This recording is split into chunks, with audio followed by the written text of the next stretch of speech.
Good afternoon, good day. Eric Brazau again, bringing you another segment of my views on Islam and multiculturalism and relativism. Well, believe it or not, in the last couple of months, I've had the opportunity to get into some conversations and discussions with people in and around Toronto.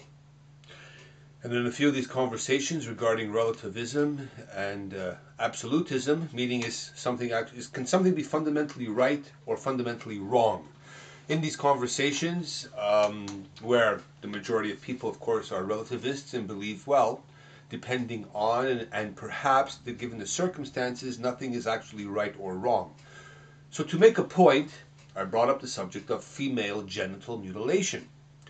And I would say, or ask, but of course, can you say cutting off a girl's clitoris is wrong?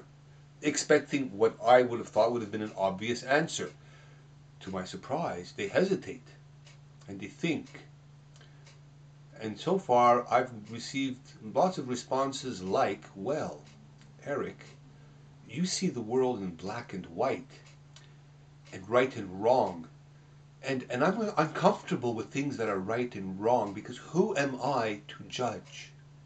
And then, of course, some people go into different cultures. How can we judge things from our Western elitist, biased perspective? And I always come back with, well, I don't know, a little girl being mutilated, that's kind of violent and anti-human, is it not?